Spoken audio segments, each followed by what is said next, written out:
Alright, so in this video, I'm going to show you how to connect the Google Shopping Feed app to your Merchant Center. So in apps, you should have installed the Google Shopping Feed app by now. So click on that, and then you want to go and sign in into your Google account.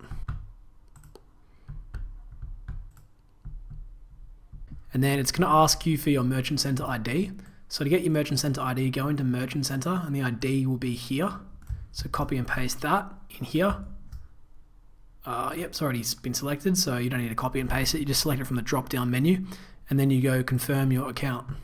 And this should take not too long. All right, so there's two settings that we need to change in here. So the first one, you want to scroll down here, and you want to type in home and garden, and select this.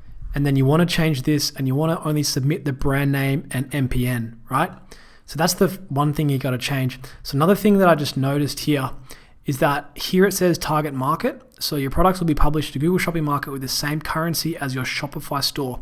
So this is a new Shopify store, and I haven't changed the currency to USD, right? So the Shopify store is in AUD, so it's only letting me select Australia, right? If your store currency is not in USD, I recommend you change it to USD so you target the US market. So I'm going to quickly show you how to change the currency for people who don't have their store in USD currency. So go down to settings, go payment providers. And what you want to do is you want to deactivate the payment gateway, right? And then you want to go back to settings, general, come down here and switch this to United States dollar. Go save. And you want to go back to payment providers, and then go and select your provider again. So I recommend going with Stripe. If you can't get Stripe in your country, that's fine. It's okay just to run PayPal. But now let's refresh this page because it should be, yeah, so target market now is United States. I'll just go through it again. So it's just home and garden. And we want to submit brand name and MPN. And we want to hit save. Let's save this, continue.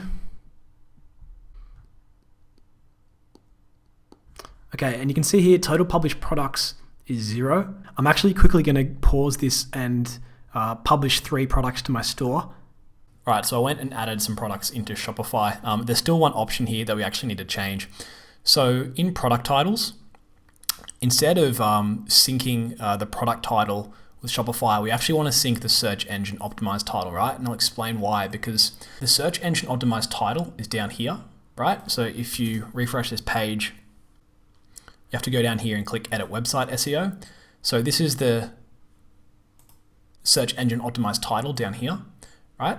So the reason we want to sync this search engine optimized title into Merchant Center is because it can be keyword rich, and it won't look weird for our title, right? So for example, this title here could just be USB Beetle humidifier, right? So this is just a title that shows up to the prospect who's browsing on our store. And down here, this is where we type in the keyword rich title that will be pulled into Merchant Center. So this could be like USB Beetle humidifier, aroma diffuser, air cleaner, right? So if we go save, right, this keyword rich title will pull into Merchant Center, yet only this nice looking title here will be shown to the prospect on the product page, right? So if we go to the product page, you can see it's just called USB Beetle humidifier.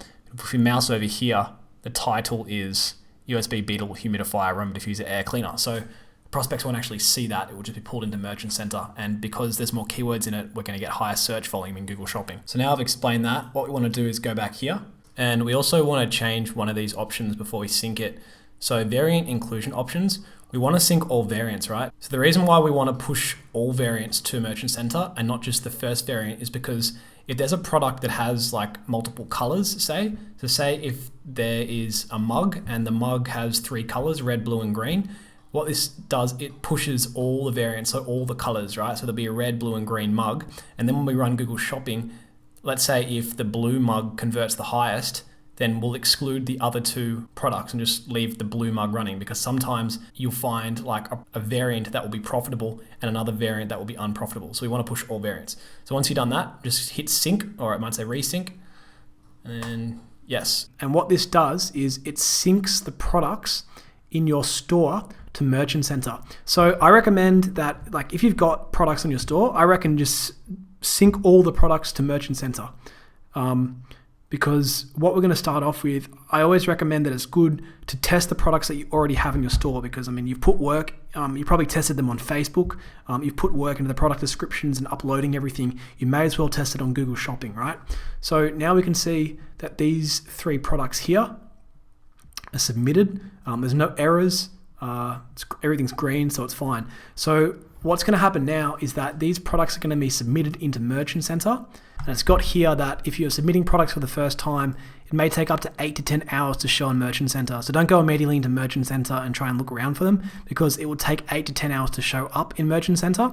And even when it shows up in Merchant Center, there's still a review process from Google. So the products actually will take up to 72 hours to be approved in your feed. So it's going to take up to 72 hours before you can start running your first Google Shopping campaign. So you've got to be patient and wait till the time is up.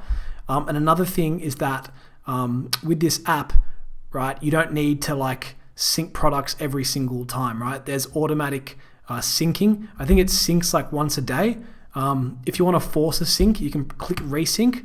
But there's no need to do it like every day, because it's done automatically. So in the next video, I'm going to show you Merchant Center and where you can see to look if the products are approved, and then we can finally start running some Google ads.